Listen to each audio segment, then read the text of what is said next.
अस्सलाम वालेकुम। Credit card से हमारे मुल्क के अंदर महंगाई बढ़ती है।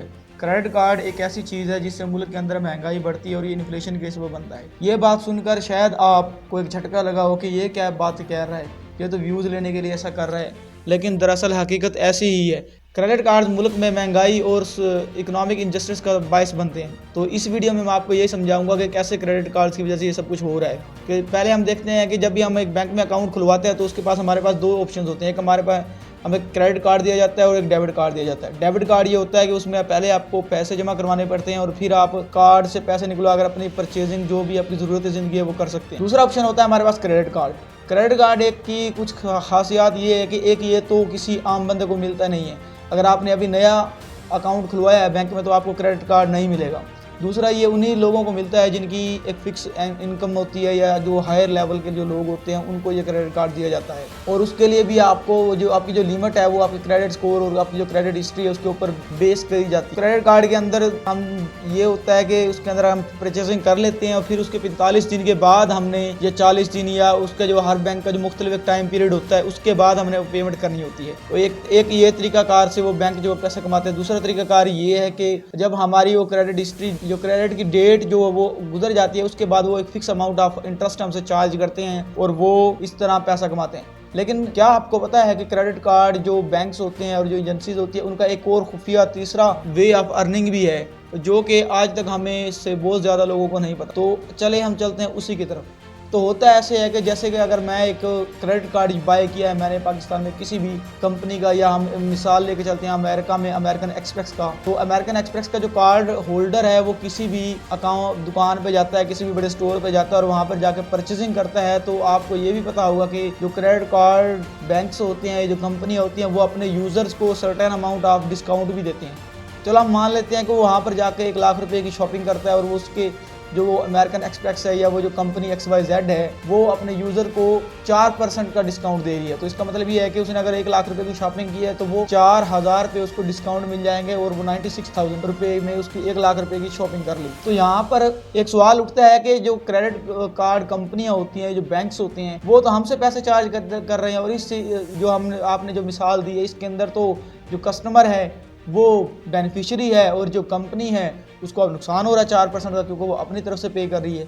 तो यहाँ पर एक और ट्विस्ट आता है, वो जो क्रेडिट कार्ड कंपनी है वो जो उन सब बड़े बड़े स्टोर्स के साथ उन्होंने टाई अप किया होता है कि हमारे क्रेडिट कार्ड से जो भी बंदा आपकी शॉप से, आपके स्टोर से कुछ भी बाय करेगा तो वो एक फ़िक्स अमाउंट उनसे ले लेती हैं। अब यहाँ पर जैसे हमने एग्जांपल ली अमेरिकन एक्सप्रेस की, वो किसी दुकान पे जाता है और वहाँ से जाके कोई भी चीज़ बाय करता है, लेट्स से कि आईफोन बाय करता है और वो आईफोन है $1,000 का और वो कंपनी उस जो कस्टमर है उसको 4% का 5% का डिस्काउंट दे के चलती है अमेरिकन एक्सप्रेस, अगर वो उसके क्रेडिट कार्ड से उसको बाय करता है। तो इस तरह हम कह सकते हैं कि उसने 1,000 रुपये के ऊपर तकरीबन $40 से $45 का उसका बेनिफिट हो गया। अब यहाँ पे एक और सवाल ये भी उठता है कि वो जो स्टोर है वो अमेरिकन एक्सप्रेस को एक फिक्स अमाउंट ऑफ जो डिस्काउंट है वो क्यों दे रहा है, उसका क्या फ़ायदा है। तो यहाँ पे आपको मालूम होना चाहिए कि सब बिजनेस एक दूसरे से इंटरकनेक्टेड होते हैं। वो जो स्टोर का मालिक जानता है कि अमेरिकन एक्सप्रेस एक ऐसी कंपनी है जिसका सिर्फ क्रेडिट कार्ड के हसूल के लिए भी आपको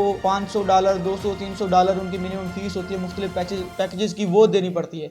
और वो जो फीस देगा वो फीस जाहिर सी बात है कोई एक ऐसा बंदा ही होगा जो जिसकी जो इनकम है बहुत ज़्यादा होगी और वो फिर उसको यूज़ भी करेगा, लेके ऐसे नहीं कर। तो जैसे वो उनके स्टोर पे आता है कुछ चीज़ें बाय करता है तो वो अमेरिकन एक्सप्रेस के थ्रू आया है और वो उन्हीं के तरफ से भेजा गया है, क्योंकि अमेरिकन एक्सप्रेस अपनी एडवर्टीजमेंट्स के अंदर स्टोर्स के नाम और उनको बताती है कि हमारे फलां स्टोर से फलां उससे आप जाके ये बाय करें। जैसे हमारे यहाँ ये भी ज़्यादातर होता है जैसे कि KFC और मैकडोनल्ड्स HBL के साथ टाई अप कर लेते हैं और कहते हैं अगर आप HBL कार्ड यूज़ करेंगे तो आपको इतना % डिस्काउंट मिलेगा। तो ये भी वही सीन है। उसके पास जो स्टोर वाला है उसके पास कस्टमर पहुंच रहा है, वो अगर पहले कस्टमर पहुंच रहा है, पहले अगर वो 100 चीज़ें बेच रहा था और अब वो अमेरिकन एक्सप्रेस के और 3-4 कंपनियों के और उसके पास कस्टमर जो हैं वो आना शुरू हो गए हैं, तो अब वो 200 चीज़ें बेच रहा है। तो अब यहाँ पे फिर ये ज़हन में आता है कि इस सब सीन में महंगाई कैसे होगी। वो जो दुकानदार है, वो जो कमर्शियल प्लाजा है, वो जो चीज़ें आपको बेच रहा है और वो जो डिस्काउंट वहाँ पे उसको दे रहा है अमेरिकन एक्सप्रेस को, वो जाहिर सी बात अपने पल्ले से तो देगा नहीं। आपको भी पता है कि ये रिटेल के अंदर जो मार्जिन है वो बहुत ज़्यादा कम होता है। तो वो अपने होल सेलर से उसके सामने दो ऑप्शन रखेगा। एक ऑप्शन तो ये होगा कि या तो आप इसका रेट बढ़ाएं या फिर इसकी कीमत में कुछ ऐसा करें कि हम कुछ से कुछ कमा सके, वरना हम किसी और के पास जाते हैं। अब वो होल सेलर है, वो जाएगा कंपनी के पास, वो कंपनी से कहेगा कि ऐसी ऐसी बात है कि वो फर्ज किया कि आप जो कंपनी है वो स्टोर वालों को प्रॉफिट दे रही है 8% का, और वो जो स्टोर है वो 6% डिस्काउंट दे रहा है अमेरिकन एक्सप्रेस को, और वो जो अमेरिकन एक्सप्रेस है वो 4% डिस्काउंट दे रहा है कस्टमर को। तो इस सीन के अंदर अमेरिकन एक्सप्रेस को तो बगैर कुछ किए 2% इजाफी जो $2 हैं हर $100 की खरीदारी पर मिल रहे हैं, लेकिन जो स्टोर वाला है जो कि एम्प्लॉय की उसकी जो मुलाजिम है उनकी तनख्वाह देगा, बिजली का बिल और सब कुछ देगा, अपना पैसा भी लगाए बैठा है, उसको भी $2 मिल रहे हैं। हालांकि पहले अमेरिकन एक्सप्रेस के आने से पहले उसको $6 मिल रहे थे। तो फिर वो जाएगा कंपनी या होल सेलर के पास और वो उसे कहेगा कि या तो उनका मार्जिन बढ़ाए या वो प्राइस की कुछ ज़्यादा बढ़ाए। तो अब जो कंपनी है वो अब उनका मार्जिन बढ़ाएगी तो तब भी प्राइस जो है वो प्रोडक्ट की बढ़ेगी। जैसे फर्ज किया, अब हमने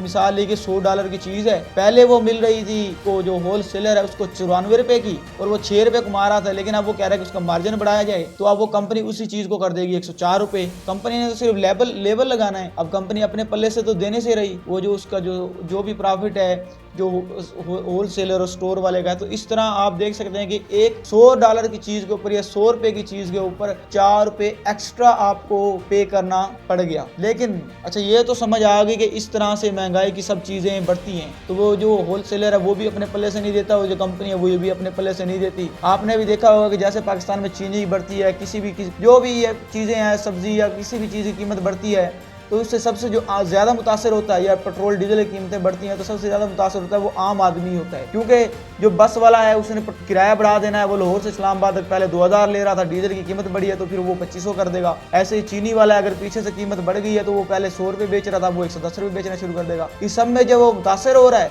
वो आम पब्लिक हो रही है। तो इसका मतलब ये तो हमें समझ आ गया कि ये जो महंगाई है, क्रेडिट कार्ड महंगाई की वजह बनते हैं। लेकिन वीडियो के शुरू में तो आपने एक और बात भी कही थी कि जो क्रेडिट कार्ड है वो इकोनॉमिक इनजस्टिस का साबित बनते हैं। तो जी हाँ, इसी पॉइंट के ऊपर हम चलते हैं कि जैसे कि मैंने वीडियो के स्टार्ट में आपको एक और बात भी बताई थी कि जो क्रेडिट कार्ड है वो आम बंदे को नहीं मिलता, मिडिल क्लास बंदे को भी नहीं मिलता, वो एक पर लेवल क्लास को मिलता है। तो अब हम दोबारा उसी अपनी मिसाल के ऊपर चलते हैं $100 वाली या ₹100 वाली चीज के ऊपर। वहां पे आपको पता है कि जो अमेरिकन एक्सप्रेस है वो 4% का डिस्काउंट दे रही है जो क्रेडिट कार्ड होल्डर है, और वो जो चीज महंगी हुई है वो भी ₹4 महंगी हुई है, $4 पे महंगी हुई, ₹104 गई है। तो इसका मतलब है जो क्रेडिट कार्ड होल्डर है वो तो अब भी उतना ही पे कर रहा है। अब वो पहले ₹100 की ले रहा था तो पहले वो 100 दे रहा था, अब वो ₹104 दे रहा है, लेकिन ₹4 फिर वो वापस भी तो ले रहा है। मतलब उसकी जो कुव्वत खरीद है या जो परचेजिंग प्राइस है वो तो अभी वही $100 है या ₹100 में वो तो वही चीज ले रहा है, क्योंकि उसको जो ₹4 बड़े हैं वो